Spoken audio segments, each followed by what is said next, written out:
Julia. Very, very good to see you in person, not as an avatar, and to have you here on stage, the both of you. And I have to say, you, Péter, with your 10 years of experience in the position that you have, and Amandine, also you, with the up-to-date information that you have at hand every single day, are more than perfectly suited to present the study today. So I'd say, without further ado, the stage is yours. Thank you. Thank you, Julia. Hi, everyone. So let's kick it off. Employer branding. You could say employer branding is an infinite game, to paraphrase Simon Sinek, right? There's no end to it, really. In a sea of constant change, organizations must keep a hold on global trends, while at the same time actively listen to the voice of talent, and most importantly, act upon it. And so on this rocky journey of employer branding, data is going to be your greatest ally. Data, such as the one that we gather in the Randstad employer brand research. And we're going to tell you more about it today, and give you also some insights with Péter, from global trends to more. So let's start with some background on the Randstad employer brand study. There's 3 things you need to know about the study. It's been running a long time, it's independent, and it's representative. So in Switzerland, we've been running the study for 11 years. It's independent, as we work with an external company specializing in data insights. And it's representative of Switzerland in all of its diversity, in terms of age, geography, employment status. In January this year, it's 5,055 people that we surveyed, to be exact. So you see, by its scope, we get really invaluable insights into the perception of talent in the Swiss market. So sorry, I just lost a little bit the track here. So now that we have these insights, let me get a little bit back onto the methodology that goes behind, right? So we ask our respondents a lot of questions, but there are really 2 fundamental notions at the heart of the study. That's awareness and attraction. So first, we present respondents with a number of company names taken among the top 150 companies in Switzerland in terms of the number of employees. And then we ask them, do you know this company? Simple question, yes or no. If they say yes, then we go on to ask them, would you work for this company? And that gives us attraction. And then we dig even deeper. We present them with a set list of drivers, and then we really explore what is attracting them specifically in that given company, in that sector, how they evaluate their current employer. So year after year, we ask the same basic questions, and then depending on global events, we also add specific questions like this here on AI and equity. So I think what makes this study really, really special is the fact that participants are not employed by the companies that they evaluate, right? So this gives you this outside-in perspective. And I see that when I'm talking with clients, and they struggle sometimes with the results, right? They'll focus on one driver where they scored badly, and they're going to say, but I don't understand, we do so much in that respect. Say, caring for the environment or sustainability. But the thing is, does the general public, does the man on the street know that you're doing these amazing things? And not necessarily. And so you see, this is where data is really gold, because it's going to reveal those blind spots, and then organizations can really act upon them to steer their employer branding efforts better. So that was the background of the study. Now, off to you, Péter. Brilliant. Thank you. Thanks, Amandine. Hi, everybody. Good afternoon. How are you? How are you doing? Good? Great. All right. Now let's take a look at what big trends are globally top of mind for leaders. I'd like to start off with something you all have been hearing a lot about, talent scarcity. We've been talking about this since 2021, if you remember. That was the time when economies were bouncing back from COVID, when companies started to exponentially grow and hire. That also created some very saturated markets, if you can all recall. And what's interesting is talent scarcity is not really going away anytime soon, even now when we have drastically different macroeconomic conditions. So why is that? Let's investigate. Let's take a look on the right-hand side. What we are showing you here is official United Nations data, and it talks you through, in the millions, how the working population of three very important markets globally, the US, India, and China, is going to change over the course of the next decades. And what you can tell is, especially in India and China, you will see a massive dip in the working population in the next 30 years. And let me tell you, it's not only these three markets. This is a global phenomenon, and it's also something we are going to see within Switzerland. The Swiss trend is slightly different. Over the course of the next 50 years or so, it's going to be a very gradual decrease of the workforce. So fewer workers means scarcity, because we got to get very creative about how we fill our roles, right? So what are leading companies doing about this?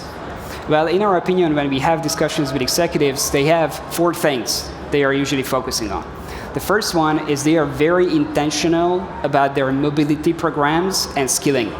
The reason they do that is because they want to diversify their channels to talent, right? Very important. And I'm sure many of you in the room are talking about the same thing. The second item is to have a finger on the pulse when it comes to trends in automation and AI. That is something that does not only involve looking at trends, but also actively thinking about how to incorporate automation and AI into the work of the people within the teams to create efficiencies. The third item is to revisit the location strategy discussion. Well, I suppose many of us in the room have been involved in offshoring, nearshoring, whatever shoring type of discussions. The reality is, at the moment, all of that is a little bit of a thing of the past, and the focus is on the right location strategy. Even within the same country, it can be different parts. We are in a beautiful country with 26 cantons, so obviously there's a lot of diversity there as well. But in general, putting work where it belongs and where organizations can scale. Right? And the fourth one, probably the most adequate thing to talk about today, is leading organizations we see are obsessed with their employer brand and candidate experience, talent experience in general. Right, so a practical example is we're talking to the CHRO of one of the biggest logistics firms globally. And the reason I call it out is because it has some executive attention, what I'm about to say. They have a program in place that translates their entire workforce into underlying skills, and then they can connect people on a skill level to new jobs within the organization. Isn't that mind-blowing? To actually have a different level of mobility. The second big trend that we see and have in executive discussions is the impact of artificial intelligence. So I'm sure you've listened to many talks on this and you read a lot of articles on it. I'd first like to highlight the difference between automation and artificial intelligence, also when it comes to the impact. So automation is taking the same task, which is a routine task most of the time, and that task is typically going from A to B, and then doing the same task over and over again through automation with higher speed and higher efficiency. Not augmented reality, that's cool as well, we talk about it later, but artificial intelligence is really incorporating new information all the time. It learns from its surroundings. Right? And therefore the output itself might be something brand new that you did not even expect. So how this reflects on the labor market is automation mainly impacted jobs with very highly repeatable tasks. So you saw a lot of impact on blue collar, some impact on white collar, but also AI, if you look on the right-hand side, you can see technology, finance, and professional services are those sectors which are the most impacted by artificial intelligence. So you can, up to 50% of these jobs could actually be augmented through artificial intelligence. That is incredible. And I say not impacted, augmented. So like it's not a bad word, like it's an opportunity. All right, so what we see companies do about AI is they typically use it in predictive modeling. What that means is they plug billions of data points into an AI model, and then the AI connects these behind the scenes and comes up with the likeliest scenarios for the future. So this is how they do planning, this is how they think about their strategy. I did not do the fancy move of the chart. Hope you excuse me. The final chart I'm showing you, I'm very hyped about this one. This is Google data in Google search. People typing in, real people typing in, I'm looking for an impactful job. Look at the trend. I think the trend line, that 45-degree increase, speaks clearer than I can. So it's probably more important now than ever to connect people with a job that they really identify with. Right, and this is a very important connecting point back to why we are here today, and what Amandine is going to talk you through in a little bit more detail. Yeah, gladly. Thank you, Peter. So the Rubber study gives us the most important criteria or drivers for talent when choosing an employer. And I'm happy to show you the ranking for 2024. So in first place, salary and benefits. Second place, a pleasant work atmosphere. Third place, work-life balance. In fourth place, job security. Interestingly, doesn't make the podium. And fifth place, financial stability. All right, so let's dig deeper into these insights. So salary and benefits. When you look at the evolution in the past 3 years, you see it hasn't changed all that much in ranking, but salary and benefits is the single driver that has grown the most in the past year. And the data is interesting on this. When we ask respondents to evaluate the current employer, barely half feel that their current employer matches their expectations. Barely half.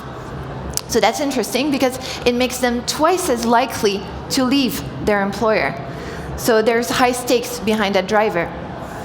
Through the study, we also look at the cost of living, right? How employers handle inflation. And here it's also very interesting because 1 in 3 respondents did not receive any kind of compensation, and that in turn also makes them twice as likely to leave, right? So really high stakes around salary and benefits. Second insight we want to dig into is reskilling and upskilling. It is important for 2 out of 3 respondents, so that is really huge. And as for salary and benefits, we also see there's room for improvement because actually 1 in 5 respondents feel that they don't have the ability to evolve in their current role.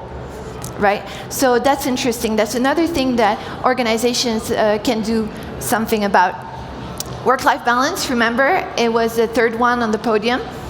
Here, through the Rubber, we looked at flexibility as an enabler, of course, of work-life balance. And what we get when we look at the data, it's interesting, is this beautiful rainbow, right? And what this shows us is the variety of the situations of employers, from the ones who are fully remote to the ones who are hybrid, the ones who cannot work, their employer won't allow them to work. And what this tells us is that there's no one-size-fits-all when it comes to flexibility, but that employers need to go for more nuanced work models to adapt to the needs of the individuals. Then we also investigated AI. So to come back to what you said, Peter, how does talent in Switzerland feel about AI? And that's really interesting because what we saw is that it's definitely gaining traction. 2 out of 3 respondents said that they're actually using it on a regular basis. And when we look at the more highly educated among respondents, it actually goes up to 1 out of 2. So that's really big. But, and there's a but, where the picture is more mixed is when we ask them what is the expected impact of AI on their job satisfaction, looking to the future. And there, 2 out of 5 expect a positive influence, while an equal amount, 2 out of 5, expect a negative. So what this shows us is that there's still a lot of fear and anxiety around AI, and so it's also an opportunity for organizations to do something about that, to address those fears. And then to wrap up on these insights on my end, I think that it was hard to pick, but the ones we presented are crucial ones, and they're also ones where the study is clear that they're absolutely urgent to act upon, right? When we look at reasons for leaving employers, And this is something we look at into the Reber. Here we see the same drivers, right? Reasons for leaving are salary and benefits, work-life balance, an unpleasant atmosphere at work, right? These are where the lines are drawn, right? And if you take the fact that there is such psychological safety in Switzerland, and the data also shows that Swiss talent is ready to switch jobs. 15% change jobs in the past 6 months, and 22% plan to do so in the future. Right? That's a huge part. So this really creates a sense of urgency for organizations to act upon these insights. And once again, data can be your greatest ally, right? Because like we show through the study, we can capture what talent wants. We can also capture what they need. Sometimes what they want and what they need is not exactly the same, right? And so these insights are really gold for organizations, and with them you can step really boldly into the future. And to wrap us up, I'm just going to hand over Péter for the last takeaways. Thank you. So we've shared a lot of insights with you today in the past 10 minutes, and we thought it would be very important to leave you with concrete things you can do today about all these trends that are going on. So the 3 big categories that we see leading companies really focus on are they are amazing at planning and thinking in skills. That's number 1. The second one is they have an AI strategy in place. And the third one is they obsess over the brand, the employer brand, and the talent experience. So let me talk you through a couple of things you can do concretely, because every one of these are enormous projects. I just want to call that out. Like, it takes time, it takes a lot of resources. About the first one, how you start with planning, is I like to ask all of you to start thinking if you have a clear owner in your company for your talent strategy.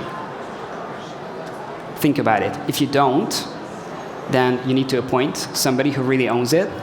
And the second thing you can do about the planning is to identify the part of your business where you generate the most value and start to dissect those jobs that people are doing in that sector of your business into the tasks they are doing and what skills support those tasks. So these are things you can start in a project. It's not going to be done today. Hopefully by the end of the party, not really a chance to complete it, but it's still a good start. On AI, we recommend that you start with defining a safe and responsible use policy that tells your employees, don't upload confidential client data into an AI model. Don't upload personal identifiable information into an AI model. Like, just work on that policy, start the project on it, and then select a part of your business which is going to be your incubator. Let people play. Let ChatGPT, Claude, Bard, any one of these large language models be their sandbox, because I guarantee these people are going to be coming to you and they will be advising you on how you could be using AI in your business.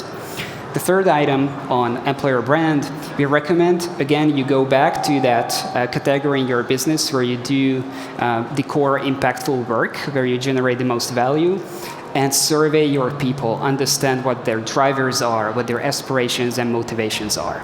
All right? I think 2024 is an unprecedentedly important year to talk about what talent wants. That's why I'm also very excited to hand over now to Julia and Bernhard and the team to take you through the awards ceremony. Thank you so much for your attention.